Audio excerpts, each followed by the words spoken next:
So for this video, we will talk about chemistry, particularly sa half-life, sa radioactive na topic. So we have here a sample problem. It states that the half-life of the radioactive isotope phosphorus 32 is 14.3 days. How long until a sample loses 99% of its radioactivity? So with this problem, we already have given binigyan na tayo ng half-life. So, saan dito yung half-life? So, makikita natin dito, the half-life of the radioactive isotope 32 is 14.3 days. So, ito po yung ating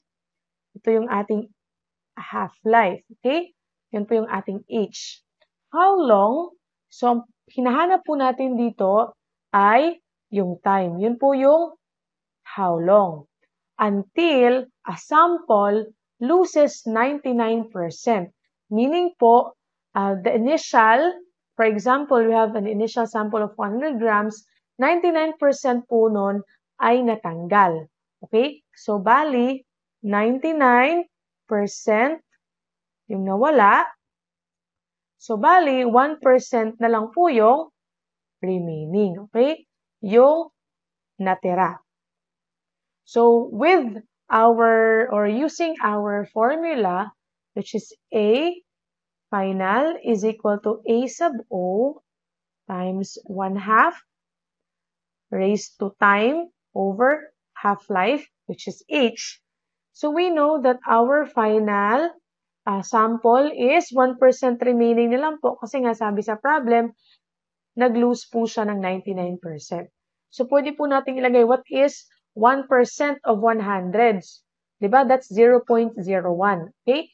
Or you can just put here 1%, okay, of the original sample. So, lagay natin dito A sub O. So, A sub O is original sample. We don't know kung magkano yung original sample natin. Times 1/2 times raised to T over H. Diba 1% po is equal to 0.01? So, para alam natin, or you can use your calculator, 1 divide 100 lang yan, okay? Para makuha natin yung kanyang decimal. So, that's 0.01. So, lagay natin dito, 0.01. Of course, as you can see, meron ditong A sub O, meron din po ditong A sub O. So, cancel lang po natin yan, okay? Magiging 1 yan sila. So, pagka-cancel natin yan, we can just rewrite it this way. Okay? 1/2 raised to T over H. By the way, bakit po natin kinancel si A sub O? Because both sides has A sub O. So, again, makakancel lang po natin yan if wala po ditong arithmetic operation like positive and negative between 1/2 and A sub O. So, kung wala pong plus and minus dyan, wala din pong plus and minus, multiply po yan, we can cancel po if the two exist on both sides. So, I hope that's clear. So, ito yung natira. So, itong T yung hinahanap natin, itong H, meron tayo, di ba? It's the 14. Ito, 0.3 days. So, rewrite natin ulit. 0.01 is equal to 1/2 times T, yun yung hinahanap natin, over 14.3 days. Take note na yung unit po natin sa half-life dito, dapat kaparehas po ng unit natin sa time. Okay? And then, you can actually use directly your calculator. No? But then, to give you, a step-by-step process.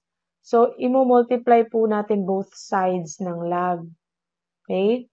So, para maging log 0.01 yan is equal to magiging T over 14.3.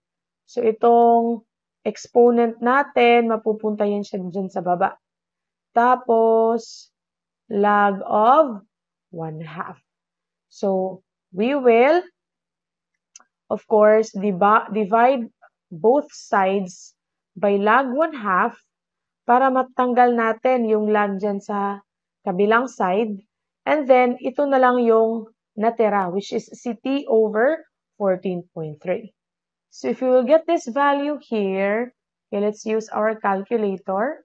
So that's log 0.01 divided by log 1/2. Okay, equals, so magiging 6.6439. So let's have 6.6439. So dito na side, ang natitira is 8, t over 14.3. So, by cross-multiply natin yan, of course, you can just use your calculator. Dapat alam na natin yan, if we'll cross-multiply, that's only algebra, that will become t times t is equal to 6.6439 times 14.3. Okay? So, by using our calculator, let's multiply that one with 14.3. And the answer is 95. Okay? So, our t or time is 95 days. So, ito yung time na needed para po 1% na lang po yung matitira doon sa original sample natin.